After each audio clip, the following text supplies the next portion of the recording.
Good afternoon, everyone, and for today's demo I'll be showing you how to make a root beer float pie, so let's get to it. And the first ingredient you're going to be using is a box of instant vanilla pudding. 3.4 ounce box of the pudding mix goes into our bowl. And then the next is a half a cup of milk. 1% milk is recommended in the original recipe, but I'm using whole milk. And then, of course, our root beer, 3/4 cup of root beer goes in. And then if you want to give it an added root beer flavor, you can use root beer concentrate.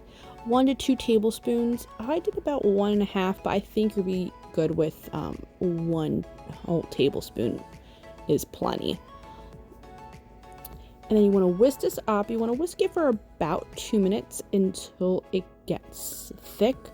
It should resemble like a thick, almost like butterscotch pudding, basically, at the end of whisking.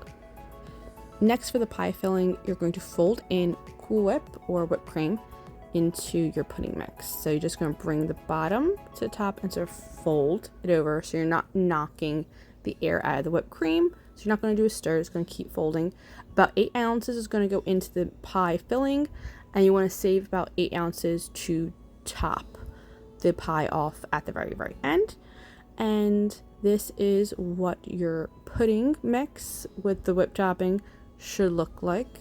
Have this little pale color, and you're just going to pour this into your ready-made crust.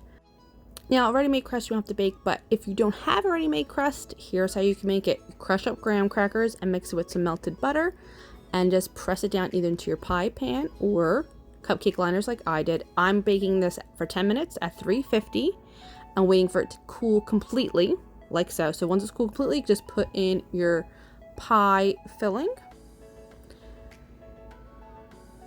And then once your pie filling's in, you could top it off with the remaining whipped cream that you have.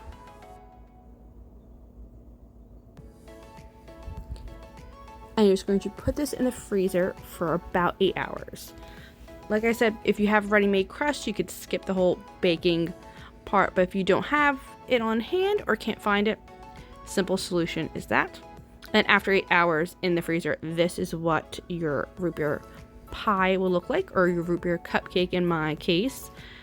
You have your crust, your pie filling, and your whipped cream on top, and it's like a frozen treat, almost like an ice cream. It's really good. I hope you enjoyed this week's recipe, and until next time, enjoy, stay well, goodbye.